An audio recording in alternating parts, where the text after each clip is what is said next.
ದೆಹಲಿಗೆ ನೂತನ ಸಿಎಂ. ದೆಹಲಿ ಗದ್ದುಗೆಗೆ ಮಹಿಳಾ ಮಣಿ. ದೆಹಲಿ ಸಿಎಂ ಆಗಿ ಮೊದಲ ಬಾರಿ ಶಾಸಕಿಯಾದವರಿಗೆ ಮಣೆ ಹಾಕಿದೆ ಬಿಜೆಪಿ ಹೈಕಮಾಂಡ್. ಮೊದಲ ಬಾರಿ ಚುನಾವಣೆ ಗೆದ್ದ ರೇಖಾ ಗುಪ್ತಾಗೆ ಸಿಎಂ ಪಟ್ಟ ಸಿಗ್ತಾ ಇದೆ. 27 ವರ್ಷಗಳ ನಂತರ ದೆಹಲಿಯಲ್ಲಿ ಬಿಜೆಪಿ ಅಧಿಕಾರ ಸ್ಥಾಪನೆ. ಶಾಲಿಮಾರ್ ವಿಧಾನಸಭಾ ಕ್ಷೇತ್ರದಲ್ಲಿ ಗೆದ್ದು ಬೀಗಿರುವ ರೇಖಾ ಗುಪ್ತಾ. ದೆಹಲಿಯಲ್ಲಿ ಮಹಿಳೆಗೆ ಮಣೆ ಹಾಕಿದ ಬಿಜೆಪಿ ಹೈಕಮಾಂಡ್. ಶಾಸಕಾಂಗ ಸಭೆ ಬಳಿಕ ರೇಖಾ ಗುಪ್ತಾ ಹೆಸರು ಫೈನಲ್ ಆಗಿದೆ. ನಾಳೆ ಸಿಎಂ ಆಗಿ ಪ್ರಮಾಣ ವಚನ ಸ್ವೀಕರಿಸಲಿರುವ ರೇಖಾ ಗುಪ್ತಾ. ರಾಮಲೀಲಾ ಮೈದಾನದಲ್ಲಿ ಅದ್ದೂರಿ ಪದಗ್ರಹಣ ಕಾರ್ಯಕ್ರಮ.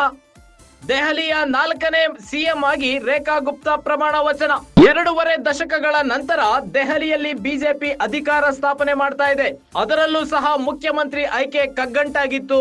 ಚುನಾವಣೆ ರಿಸಲ್ಟ್ ಬಂದು 1 ವಾರ ಕಳೆದ್ರೂ ಸಿಎಂ ಆಯ್ಕೆ ಬಿಜೆಪಿ ಹೈಕಮಾಂಡ್ಗೆ ಸಂಕಷ್ಟ ತಂದೊಡ್ಡಿತ್ತು.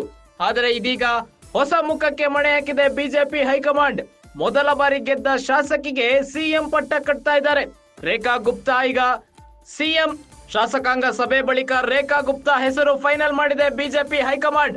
ಶಾಲಿಮಾರ್ ವಿಧಾನಸಭಾ ಕ್ಷೇತ್ರದಿಂದ ಗೆದ್ದು ಬೀಗಿರುವ ರೇಖಾ ಗುಪ್ತಾ. ದೆಹಲಿಯಲ್ಲಿ ಮಹಿಳೆಗೆ ಮಣೆ ಹಾಕಿದ ಬಿಜೆಪಿ ಹೈಕಮಾಂಡ್. ನಾಳೆ ಸಿಎಂ ಆಗಿ ಪ್ರಮಾಣ ವಚನ ಸ್ವೀಕರಿಸಲಿರುವ ರೇಖಾ ಗುಪ್ತಾ. ಅರವಿಂದ್ ಕೇಜ್ರಿವಾಲ್ ವಿರುದ್ಧ ಗೆದ್ದು ಬೀಗಿರುವ ಪರ್ವೇಶ್ ಶರ್ಮಾಗೆ ಡಿಸಿಎಂ ಪಟ್ಟ ಸಿಗ್ತಾ ಇದೆ. ದೆಹಲಿಯ 4ನೇ ಮಹಿಳಾ ಸಿಎಂ ಆಗಿ ರೇಖಾ ಗುಪ್ತಾ ಪ್ರಮಾಣ ವಚನ ಕಾರ್ಯಕ್ರಮ ನಾಳೆ ಇದೆ. ಶಾಲಿಮಾರ್ ವಿಧಾನಸಭಾ ಕ್ಷೇತ್ರದಲ್ಲಿ ಗೆದ್ದು ಬೀಗಿರುವ ರೇಖಾ ಗುಪ್ತಾ. ದೆಹಲಿಯಲ್ಲಿ ಮಹಿಳೆಗೆ ಮಣೆ ಹಾಕಿದ ಬಿಜೆಪಿ ಹೈಕಮಾಂಡ್. ಶಾಸಕಾಂಗ ಸಭೆ ಬಳಿಕ ರೇಖಾ ಗುಪ್ತಾ ಹೆಸರು ಫೈನಲ್ ಆಗಿದೆ. ನಾಳೆ ಸಿಎಂ ಆಗಿ ಪ್ರಮಾಣ ವಚನ ಸ್ವೀಕರಿಸಲಿರುವ ರೇಖಾ ಗುಪ್ತಾ. ರಾಮಲೀಲಾ ಮೈದಾನದಲ್ಲಿ ಅದ್ದೂರಿ ಪದಗ್ರಹಣ ಕಾರ್ಯಕ್ರಮ.